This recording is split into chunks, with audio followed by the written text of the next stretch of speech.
Welcome to another exciting edition of American Warrior Radio, the place to be for news, notes, interviews, and current events for all issues military and veteran related. If you or someone you know has ever worn the uniform of the U.S. Army, Navy, Air Force, Marines, Coast Guard, or National Guard or Reserves, you've come to the right place. American Warrior Radio, right here on the Talk to Me station, AM 1300 WMEL, and online worldwide at 1300WMEL.com, sponsored by AVET Project. Folks, this program is all about supporting our troops and their families, both past and present. So please, get comfortable. Grab a cup of coffee and a pencil and paper to jot down a note or two, because we're always efforting to bring you important information that you can use and share with others. With that said, let's roll down the runway and get this show off the ground. My name is Garen Cohn. I'm an Air Force veteran, a retired legal advocate for veterans, and founder of AVET Project. But you also know that I never fly through the airwaves alone. Good morning. I'm Glenn McGuffey, former manager of the Brevard County Veteran Service Team. I was trying to say I'm retired. And we're here. I'm retired Air Force and, of course, retired from the County Veteran Service Team. And we're here giving you great information. So get your pen and pencil out. Be ready to copy some important information down when it applies to you. And we want to bring you valuable information today that you can use that may affect you, a family member, or a friend. So with that, let's kick it off here, Garen. You know what? We haven't heard from this gentleman in a little bit, so how about we chime in and hear from what the bosuns call.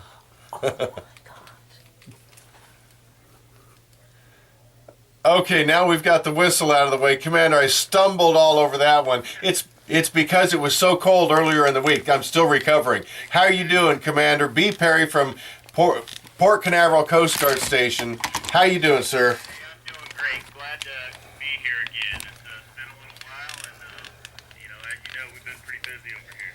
Oh, for sure. And I know earlier this week, particularly in the middle of the week, we had snow up in all parts of Florida that we weren't expecting. Well, it's been crazy, and you guys might notice if you've been watching out the window or near the pier, we've actually been doing some work with Air Station Detroit, because as you know, up in Michigan, it's a lot colder than it is here, and just to maintain those guys' air qualifications, they came down here and been working with them, and will be for the next week or so. So well, that's a dadgum good excuse to come to Florida. That's what I'm thinking. They just fly down here and do some swimmer ops and get in the warm weather for a while. So they're excited to be down here. You bet. So did you go to the airport and pick them up, or did they drop them in over the water?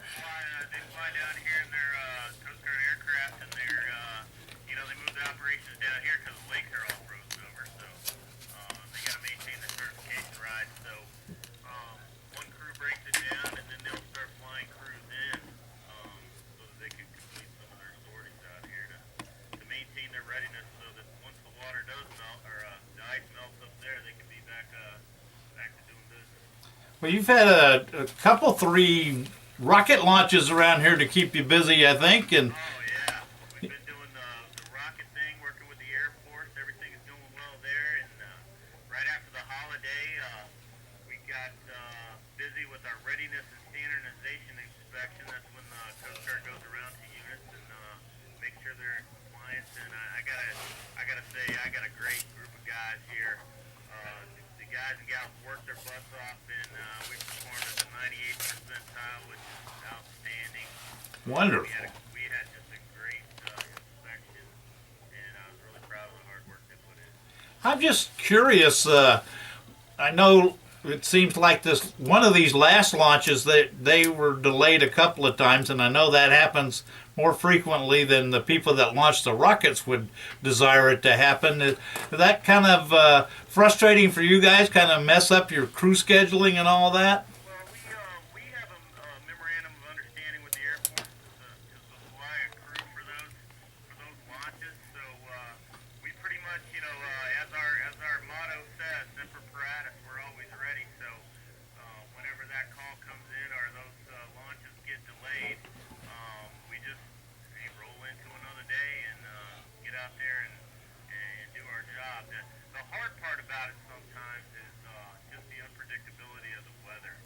Right. We get those seas out there pushing 8 feet. That's almost our max, and especially on that side by the Cape, there's a lot of shoaling in there. So then you get into the surf, and then it becomes uncomfortable to be out there for 4 or 5 hours.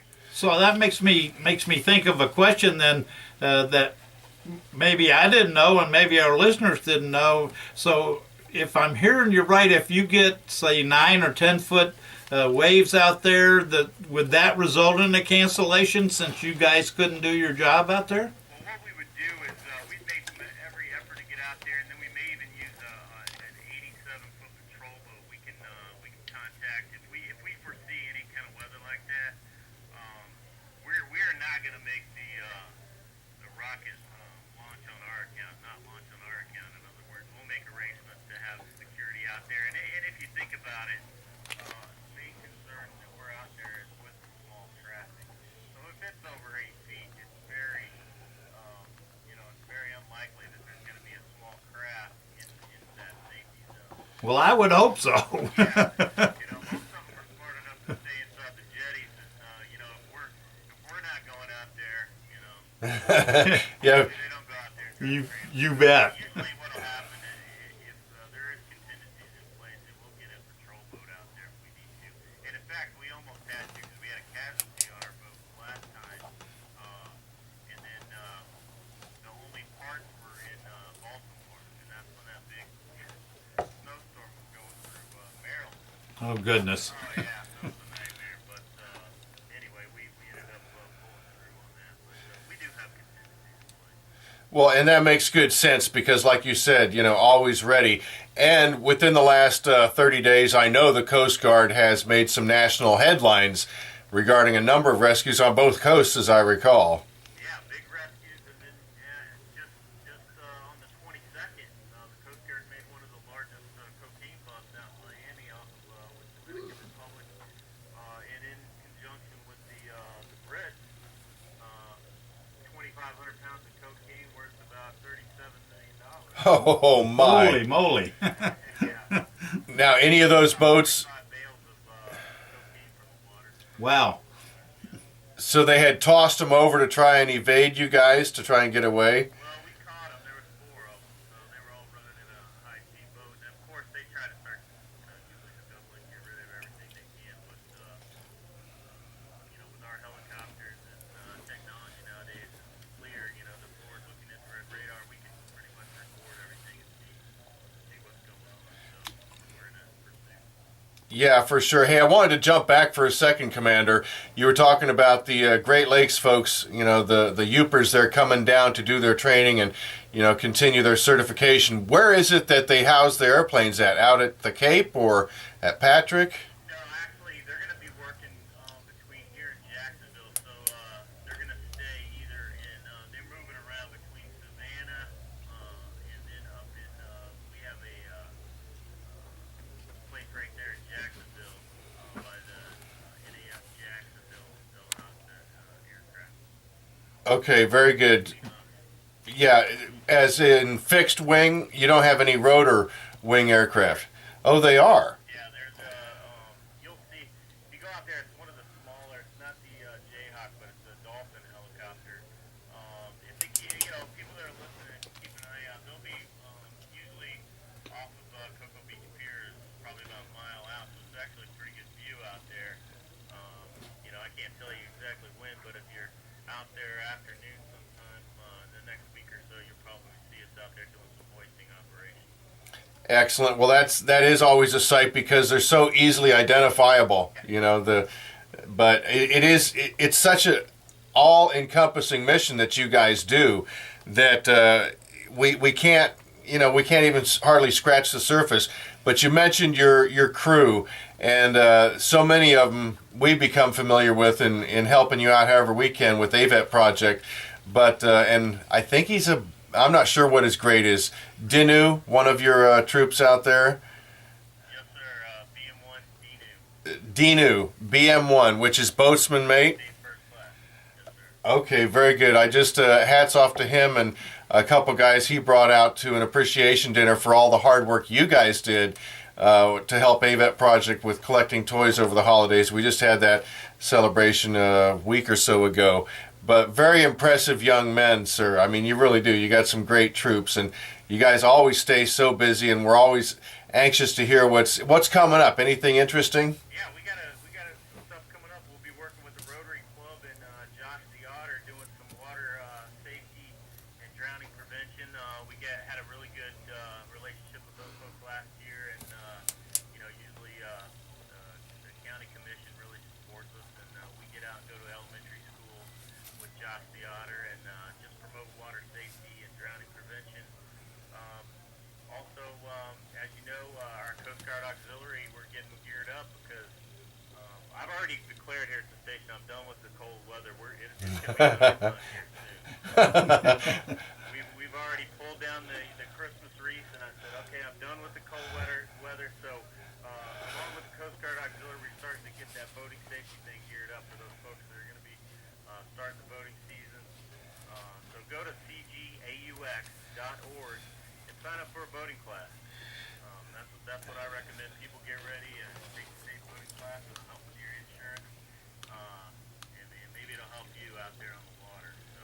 And when they go to that site, they can register there. And where do you hold the classes? Right, and that's what's the good thing about that website. You can go on there, put your zip code in there, and it'll tell you where the closest course is to your location. So you can depend. You could, for those folks listening to us, because I think we're worldwide on here, aren't we? Oh yes, wherever you're at. That's right. Go to cgaux.org, put in your zip code in there, and it'll tell you where the closest safe boating class is. And then you can work with the local Coast Guard flotilla from there, and that'd be a great start before the boating season starts up. Well, that's excellent. And is there anything else you'd like to share with us before we move on here, Commander? Thank you all for letting us have this opportunity to talk about the Coast Guard. We don't get that opportunity much. And I want to thank those folks that are out there supporting us. And another thing, I know a lot of people don't realize, we have a Coast Guard exchange on base here. And Art's been asking me, hey, Bosun, next time you get on there, let them know that you can come by the Coast Guard exchange here on base. They got Coast Guard memorabilia and, any retired folks out there that haven't shopped here. Come by and see it. Helps the morale and, our morale accounts. So come by and see Art over at the Coast Guard Exchange. And to get on station, they just go up to the squawk box and hit the button and say what they're there for, right? Right. They'll ask you for some identification, and then they'll get you in there. Outstanding. Well, I'm glad you mentioned that, and tell Art the word's going out. Thank you. I really appreciate it. Well, we appreciate you and everything you and your crew do. And I will share just briefly, we did get the heads up that Commander Passarelli of the Coast Guard Cutter Confidence is going to make a live phone-in on a future American Warrior Radio episode. So that's something else to look forward to. But I really appreciate this ability to touch base with you here locally all the time. Yeah, thanks a lot, Gary. Yeah, Captain Passarelli's down there doing the King's business right now, so I'm sure he'll have some exciting stories to tell you from his cruise down through the Caribbean doing that interdiction mission. So it'll be exciting to talk to you. Awesome. Again, thank you so much for giving a few minutes of your time today, sir. Hey, thanks a lot. You all be safe out there, and we'll talk to you soon. Very You good. bet. That is your commander of the Coast Guard Station, Port Canaveral, Commander B. Perry. And it's always good to hear from him. He's always so upbeat. I mean, the guy's got it going on. That's right, and we're bringing you information about, I know for me, and I was around for a while. I spent 22 years in the Air Force, and then 22 years as the manager of the Veteran Services team. The things that the Coast Guard gets involved in and does, you just don't ever think about it, how important an asset they are to our country. And we get DirecTV in our home, and we used to really enjoy Coast Guard Alaska, Coast Guard Florida, and then the Weather Channel went off the air. So now I don't even get to watch that, which is kind of a drag. Yeah, that's a bummer. Because it used to really give some insights as to what their mission is. Clearly, it doesn't cover all their bases, and we have a unique mission. You can't even say they have a mission. They do so many different things. Yeah, as with all the branches of the military, it's a broad spectrum of things that they cover and take care of and protect our freedoms. And, the Coast Guard protects them in close to shore here. Yeah, for sure. So, folks, stay tuned for that. Captain Passarelli of the Coast Guard Cutter Confidence will be making a call in a future episode, which I'm really looking forward to because we had to get special authorization for that because he will be underway when he calls in. So you just always stay tuned to American Warrior Radio right here on the Talk to Me station, AM 1300 WMEL, every Saturday from 11 to noon. Glenn, we've got a really important topic, and this is one we touched on, and I got to tell you, the message boards and the emails blew up when we just touched on it last week about traumatic brain injury. Yeah, and I think we're going to recover again. That's cover again, I should say, instead of recover. Coast Guard does recover. But before we do that, since we're coming close to the bottom of the hour, we got some news that we got to share with the listeners out there, particularly those that are retirees. And it's not really good news, is it, Yeah, Glenn? and it's a group of retirees like me who are 65 or over. What happens when you're 65 or over is hopefully you will enroll in Medicare A and B. Part B you have to pay for, of course. What's the difference? Part A, for those that don't know. Well, Part A is like hospitalization and those kind of things. Part B is physician Regular fees and those kind of things. care and treatment. Yeah, exactly. So the main thing is to be enrolled in A and B. You'll be in A because you don't have to enroll and pay for it, but you got to enroll and pay for B to become eligible for what's called TRICARE for Life. Your regular TRICARE Prime, Standard, and those TRICARE coverages that you had before changes, and this was all brought about because a promise to the military that we would give you medical care for life, which they then reneged on once you got out. Say it ain't so, Joe. And so TRICARE for Life was the trade-off, and the trade-off is that first Medicare pays 80%, and then TRICARE for Life for those military retirees 65 and older who are enrolled in Medicare and paying for it, pays the additional 20%. And I don't pay anything for medical So that's care. the population, the specific group of people we're talking to right now. You're a retiree, and you're over the age of 65, enrolled in Part B Medicare. Exactly. Okay. And once you do that, you'll be enrolled in TRICARE for Life. So Okay, so once you have Part B, you're in TFL, TRICARE that's right. for And then Life. once you go see a Medicare-approved provider, they bill Medicare, who automatically bills TRICARE for the fee. But what you need to know is since 1 October, and VA should be telling you this if you're in that category, that if you go to the VA and you're rated 50%, less than 50% service-connected disabled, the VA, there's a copay from the VA for that service, and that TRICARE for Life is only going to pay 20% of that. So whatever the remaining 80% of that particular service is, you're going to have to pay because one government health agency can't bill another.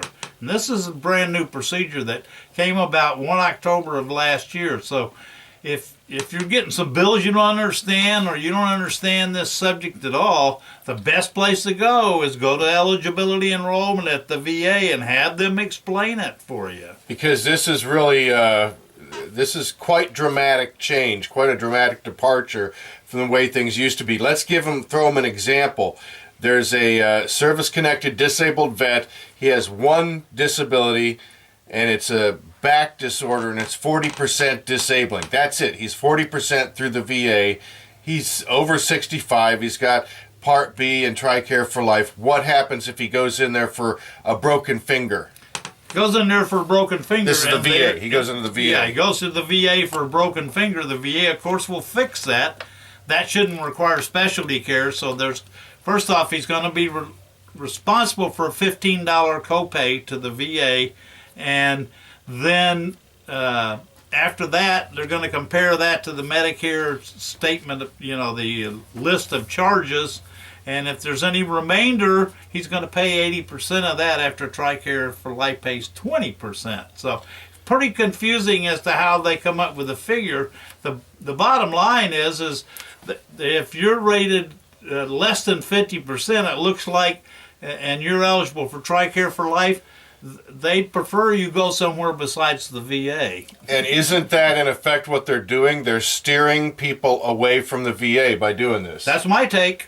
Well, I don't know how else you can, perceive that. They're literally trying to move you away from the VA. Trying to cut the VA workload down, and they talked about the between the two of them quite a bit. Well, this is the kind of news we don't necessarily like to bring you, but if we don't bring it to you, there's a good chance you're not hearing it. And like Glenn said, if all of a sudden you got some big bill in the mail and you're wondering where'd this come from, now you have a sense. And what's your advice again? Go see eligibility and enrollment section at the VA. And they will advise you as to what's going on. Exactly. Okay, folks, stick with us on American Warrior Radio. The next topic we have is very important. We got a whole lot of folks chiming in last week, so stick with us. We'll be right back on American Warrior Radio right here on the Talk to Me station, AM 1300 WMEL, and online worldwide at 1300WMEL.com. Don't go anywhere.